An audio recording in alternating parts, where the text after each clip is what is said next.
Check this out. Pretty cool, right? If you guys are in a hurry, go ahead and check in the description. I have time codes for all the accessories in this video so you guys can quickly find the accessories you care most about. And if you guys are in a real big hurry, I also have Amazon links for all the products in the description in order of appearance to save you even more time. And if you guys appreciate me saving you some time, let me know by dropping a like down below.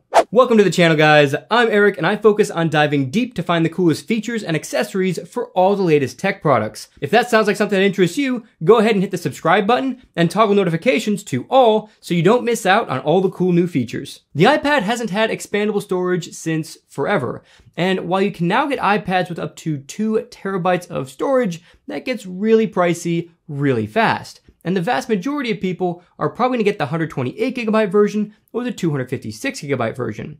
Well, if you want more storage space and you don't want to pay a big premium for it, then I recommend the NECTEC microSD card to USB-C and standard USB adapter. This is an extremely tiny adapter, and it's excellent for those of you who want to maybe edit GoPro footage on the go, or you want to check dash cam footage after an accident, or maybe you have a trail cam that you want to check without having to bring a big laptop with you. Just bring your iPad, bring this guy, pop the microSD card out of the trail cam, pop it in here, and then plug it into your iPad, and there you go. You can view the footage right there. Another great use for this would be to store a bunch of movies for a long trip you're going to go on without having to eat up all the storage space on your iPad. And those are all great uses for this, and it's awesome that it's small, but what's even cooler is how the microSD card fits inside.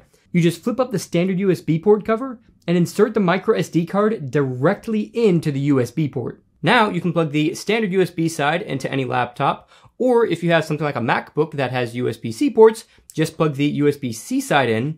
Now you can transfer all of your movies or any information, any data you want can be transferred from the computer to your microSD card. Then you can plug the USB-C side into your iPad and have all of your data right there. Then when you want to take your microSD card out, all you have to do is push this little slider and the microSD card pops right out.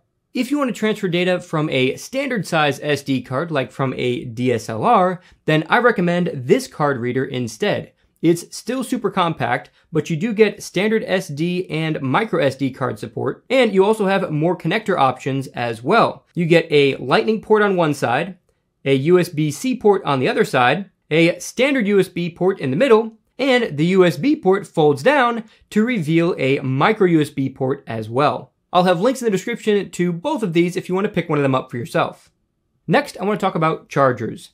Apple ships a 20-watt charger with the iPad Pro, but the iPad Pro is capable of charging at 30 watts. So if you want 50% faster charging, there's a few options you could go with. You could get Apple's official 30-watt charger, but that doesn't come with the USB-C cable. Or, for the same money, you could get Samsung's 45-watt charger, which does come with a USB-C cable. Now, while Samsung's charger is 45 watts, you'll still only get 30 watts of charging on your iPad because that's all the iPad supports.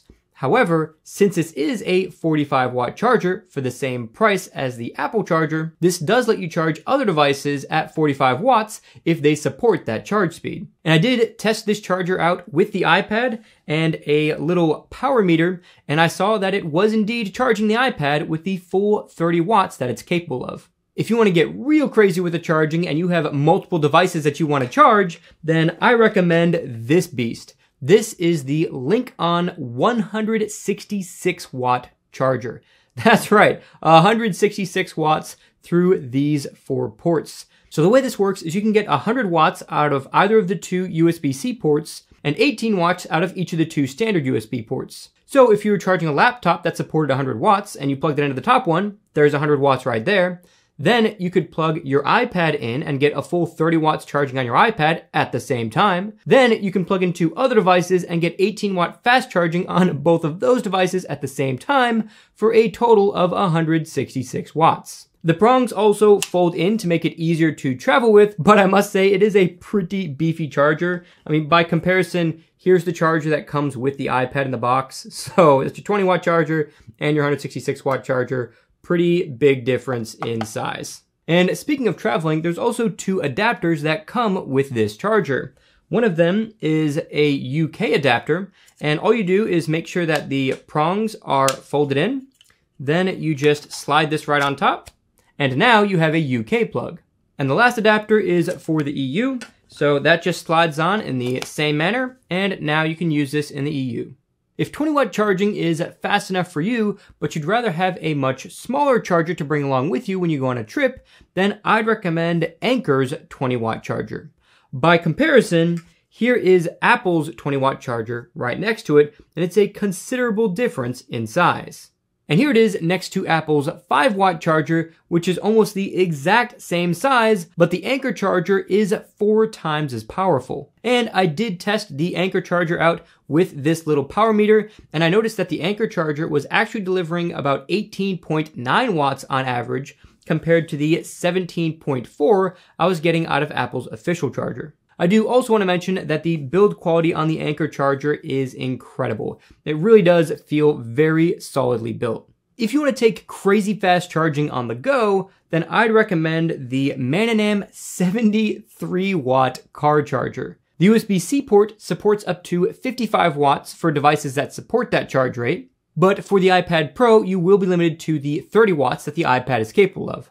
Then you also get an 18-watt standard USB port on the bottom, and both of these can use their max charge rates at the same time. So if you had a laptop that supported 55-watt charging, you could plug that in with USB-C and charge your iPhone at 18 watts, which is your iPhone's fastest charge rate as well, at the same time.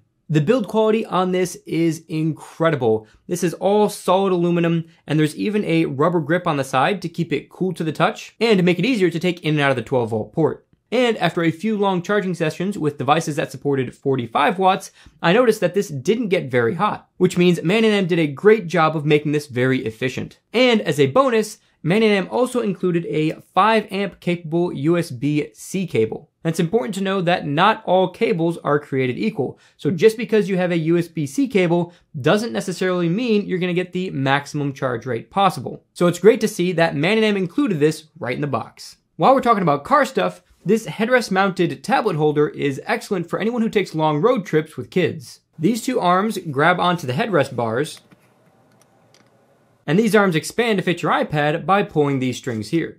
This mount also has a ball joint, and if you loosen this collar, you can adjust the angle of your iPad to whatever you need. And this is particularly useful for angling your iPad sideways if there's going to be 2 kids watching the same iPad. Then once you set your angle, just tighten the collar back down, and this will be rock solid. And the arms of this mount stretch far enough to support the 12.9-inch iPad Pro with a pretty beefy case on it that even has support for the Apple Pencil on top of the case. Bottom line, this mount should support any case you've got on your iPad Pro. And if you're curious about this specific case, stay tuned because I'm going to be talking about it in a minute. And in case you're wondering, the mount does close down small enough to securely hold an iPhone 12 Pro Max and even an iPhone SE. And on the bottom, there is even a cutout to plug in a power cord. Now let's take a look at some of the best keyboard cases for the iPad Pro. If you don't mind spending a lot of money and you want a pretty cool case, then Apple's Magic Keyboard might be the way to go for you. The iPad snaps into place using incredibly strong magnets. So much so that I'm not concerned about the iPad falling off, even if I flip it upside down and shake it around. Seeing this in person is pretty cool because it does look like your iPad is literally just floating above the keyboard. But while that looks really cool, I wouldn't say it's really necessary because it's only raising the iPad up by about a ½ inch to an inch. And I didn't notice a difference in comfort using the Magic Keyboard versus any of the other keyboards I'm going to show you. In terms of tilt, you do have a pretty limited range, but it is good enough for most use cases. Unfortunately, there's no way to orient this for use with the Apple Pencil, not even to lay it flat. So you really do need to take your iPad out of the case if you want to have an enjoyable experience with the Apple Pencil. There's a USB-C port on the side that routes power through the case into the smart connector on the back of your iPad so you can charge it and connect another peripheral at the same time. Unfortunately, the port on the case is strictly for charging and can't be used with peripherals.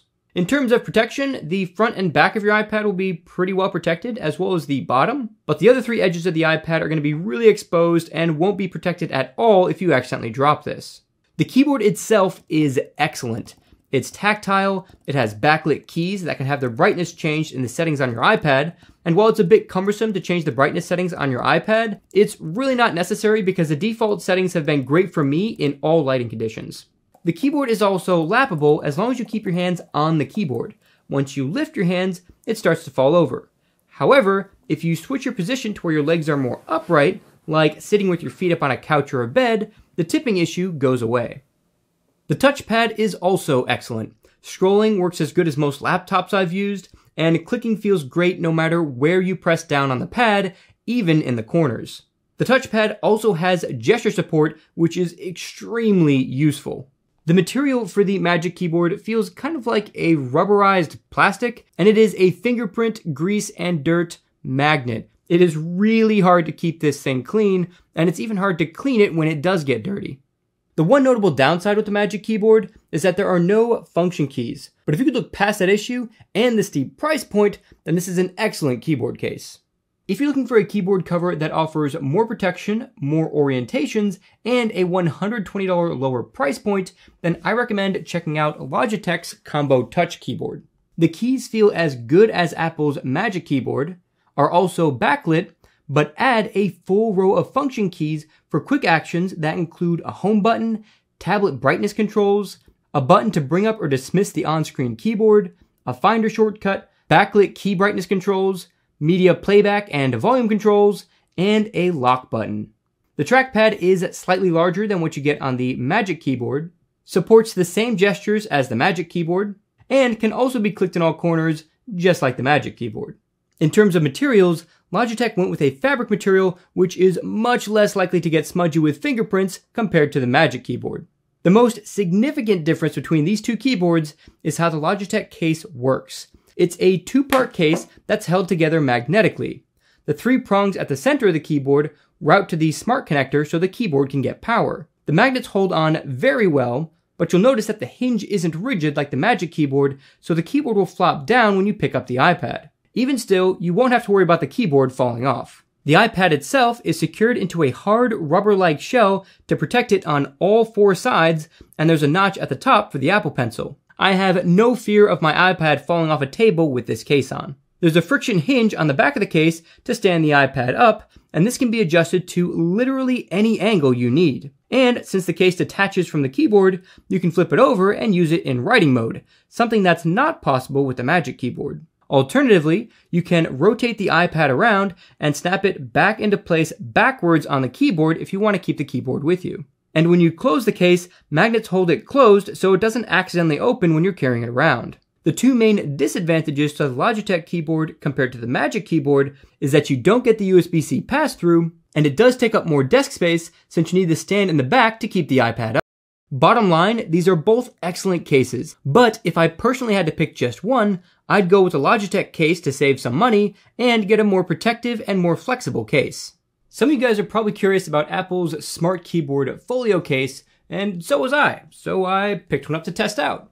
And at first, I really didn't like this keyboard at all. My first impressions were horrible. The keyboard is just super mushy feeling, and it just didn't feel very precise with the keys. Like, it just kind of felt like I wasn't sure if the key was actually pressed all the way down or not. And it honestly kind of felt like one of the worst keyboards I've ever used for any tablet ever. However, after using it for a few days, I did start to get a little used to the mushy keys. I still much prefer the Magic Keyboard or the Logitech keyboard cover, but this was at least usable after a few days of kind of getting used to the way that these keys feel. Outside of the keyboard itself, it is actually a pretty nice case because these magnets hold on really strong, so you can actually just pick it up by the tablet and not have to worry about the keyboard falling down. And there are also two height adjustments as well, so you can have it here or here.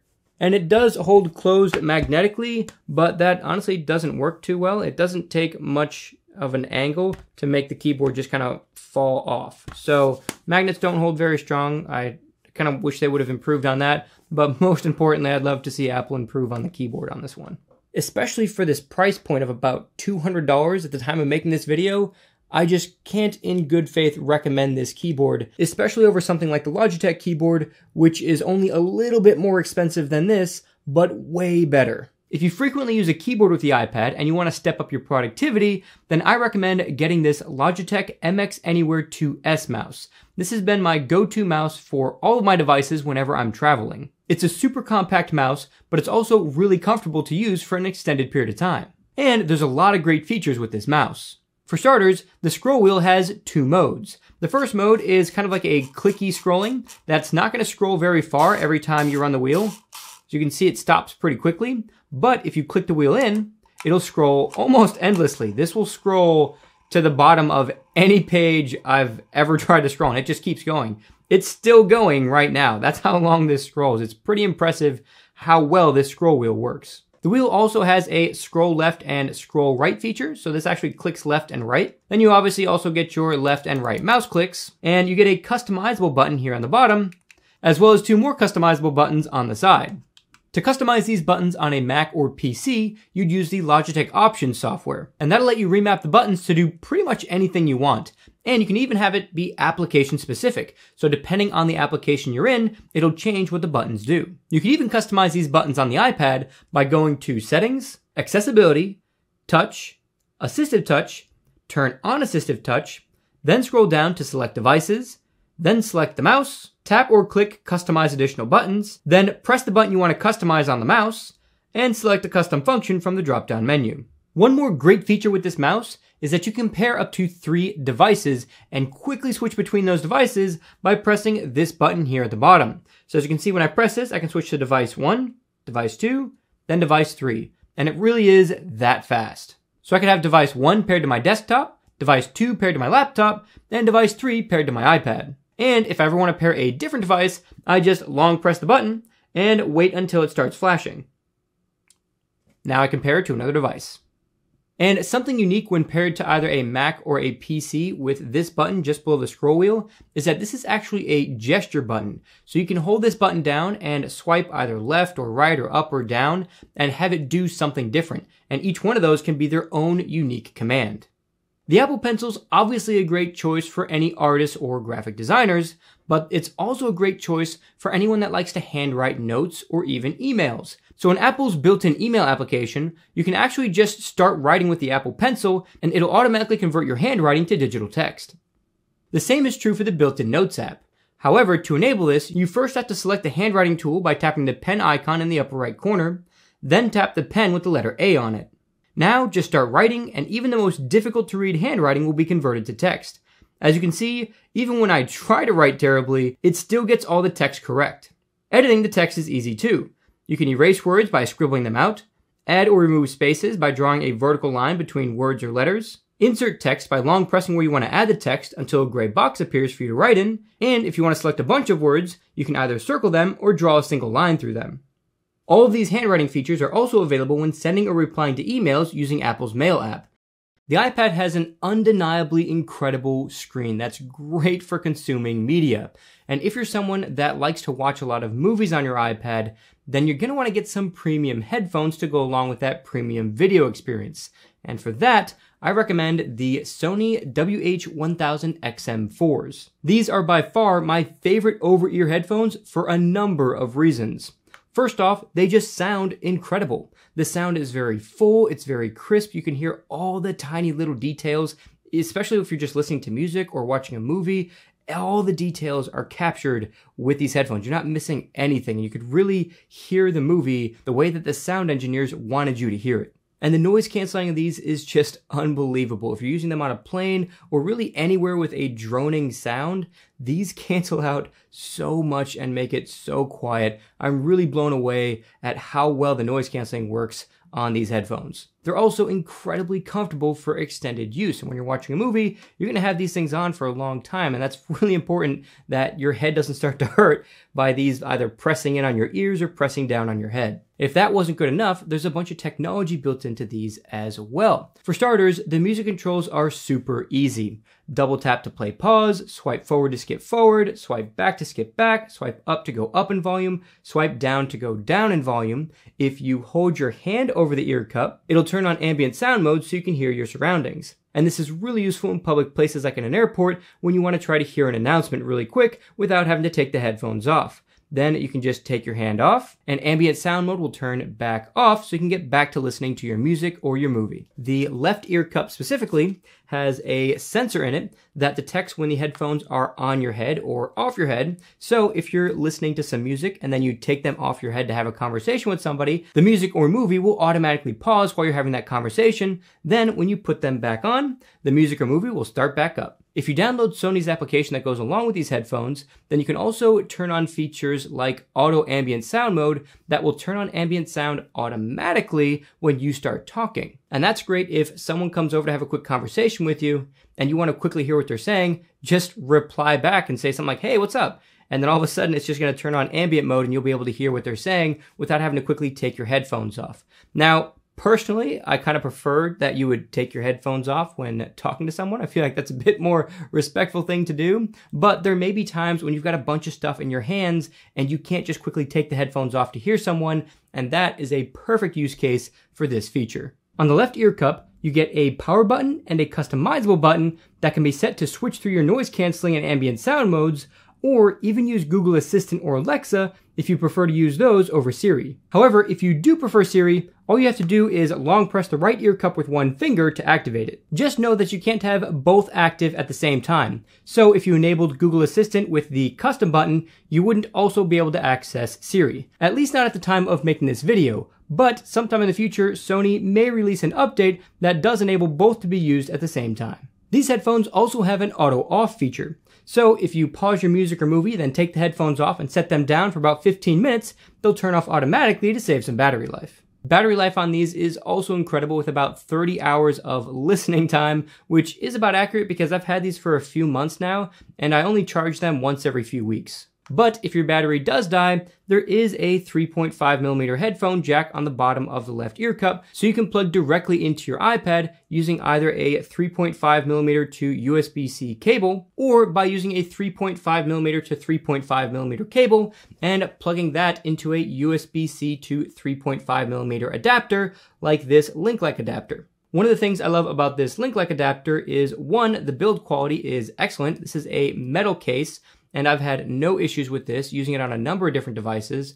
And it also has a USB-C pass-through, so you can charge your device while also having headphones plugged in. I'll have a link to all of the different cabling options down in the description. And if your battery dies and you don't have a 3.5mm cable to plug in, then you can just charge it with the USB-C port for 10 minutes and get up to 5 hours of playback time with just that 10-minute charge. And last but not least, these headphones also come with an awesome hardshell carrying case to carry the headphones, as well as any accessories you need.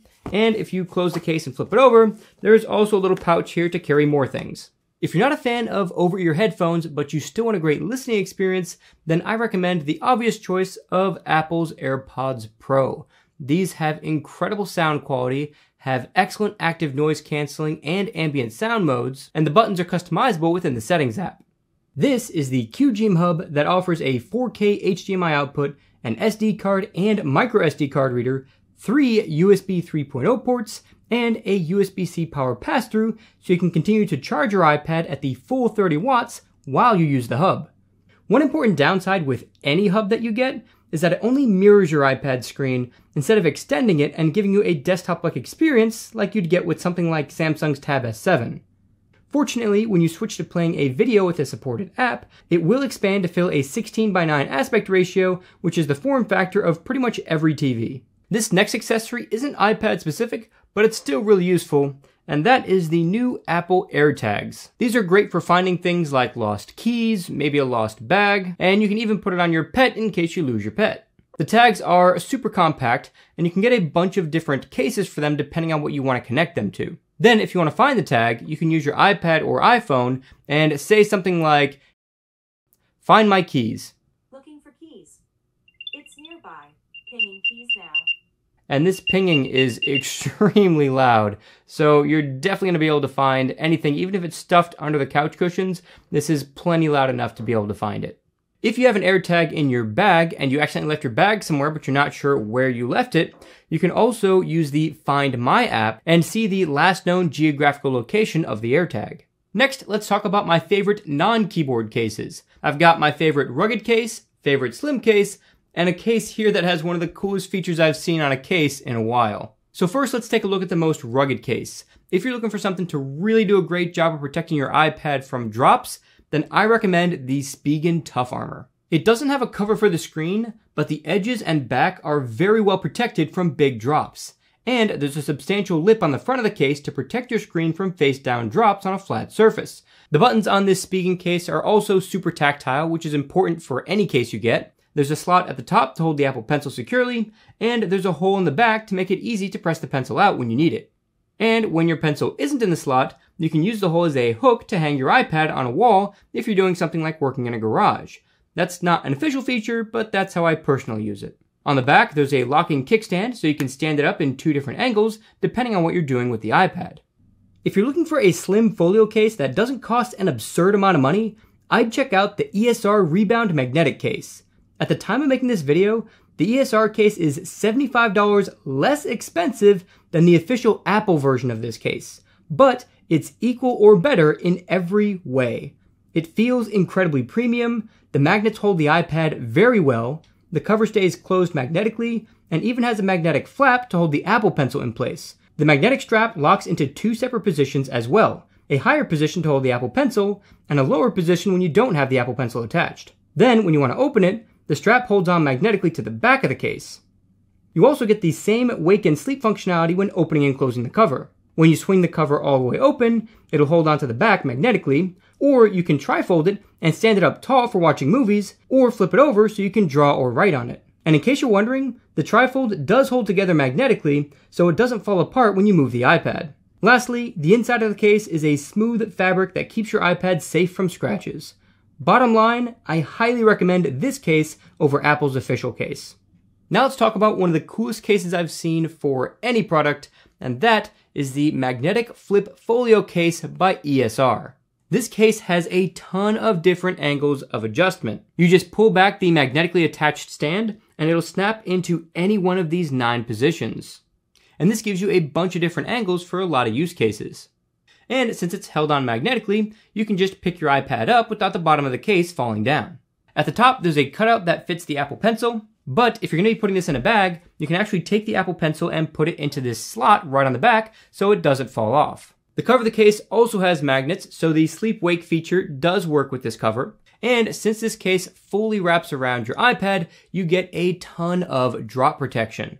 And the inside material of the cover is a soft fabric to keep your screen safe from scratches. But all of that pales in comparison to the coolest feature that this case has, and that has to do with my refrigerator.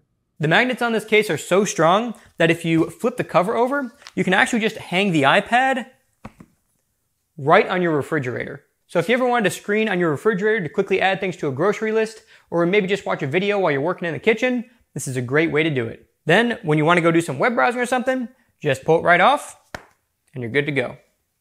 After seeing ESR's Flip Folio Case stick to the fridge, I thought to myself, you know what, the magnets on their slim folio case are pretty strong. I wonder if that'll stick too. So I tried it out, and it actually worked. And it holds really, really well.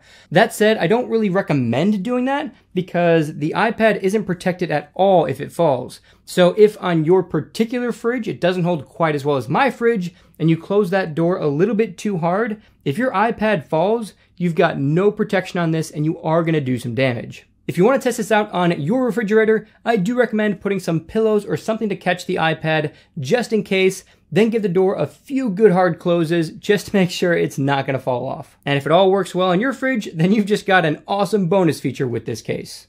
As always, if you want to pick up one of these cases for yourself, I'll have all the links in the description. If you're looking for a tempered glass screen protector that won't break the bank, then I recommend the Sperrin screen protectors. The only noticeable downside is the same downside I've seen with every screen protector, and it's that you do get more glare with the screen protector on. Here's the bare iPad, and here it is with the screen protector on, and once again with it back off. But to be honest, in person, after using this for a few days with the screen protector on, I barely even notice it's there anymore. And in case you're wondering, these screen protectors are compatible with all of the cases I showed in this video. The Nalaxy tablet stand is my favorite compact tablet stand. It unfolds into any position you want and is incredibly stable. It makes it easier to use your iPad as a second monitor for your computer, and it even works in portrait mode, which is great for having a recipe up while you're cooking. Just make sure you adjust the stand forward so the tablet doesn't tip backwards when you put it on. And if you're someone that doesn't use a case with your iPad, you don't have to worry about scratching up your iPad because there's these little rubber feet here and here that keep your iPad from getting scuffed up. And these rubber pads are also on the bottom to keep it from scuffing up your desk. And if you want to take it on the go, it folds up super tiny and is really easy to stick in a bag. If you noticed how smudgy and fingerprint covered my iPad screen was in that last shot, and it was just so painful for you to see that and you just wanted that to be cleaned right off, then you're going to be interested in the Magic Fiber microfiber cleaning cloths. These are the ones that I use for all my products and they work great. If you also own an iPhone and you prefer wired charging instead of wireless charging, but you don't like having a bunch of different types of cables on your desk or your nightstand, then you're going to want to pick up this magnetic cable instead. The tips on this cable actually come off, and you can get 3 different types of tips. You can get a lightning tip, a USB-C tip, and even a micro USB tip. Then all you have to do is plug the lightning tip into your iPhone and plug a USB-C tip into your iPad. The tips hold in really snug, but they do obviously stick out a little bit. However, if you use a case on your iPhone and your iPad, then it's much less noticeable. And once you have a tip installed in each of your devices, all you have to do is bring the cable close to the device you want to charge, and it snaps right into place. If you love to game on your iPad and you're looking for a great controller, then I honestly recommend sticking with an official Xbox or PlayStation controller, whichever form factor you prefer. I've tried a bunch of different controllers over the years, and I always go back to my official Xbox controller because it just gives me the best experience. The controller feels great, it works with a ton of different games, it's just my go-to controller regardless of the device that I'm playing on. And the other reason I recommend official Xbox or PlayStation controllers is that many people just have one of those in their home already, so they don't have to go and spend more money on something they don't really need. But if you're one of those people that doesn't already have one of these controllers, I'll have a link to both the Xbox and PlayStation controllers down in the description. But if you're going to go specifically with the Xbox controller, just make sure it's a newer generation one that has Bluetooth support. Now it's time for you to tell me what your favorite accessories are down in the comments below. And if you guys enjoyed this video and want to see more accessory videos like this for other tech products, or you want to see my deep dive videos where I show you guys the coolest unknown features on all the latest tech products, be sure to subscribe and turn on all notifications so you don't miss an upload. That's it for this tech episode. God bless guys, and I'll catch you in the next one.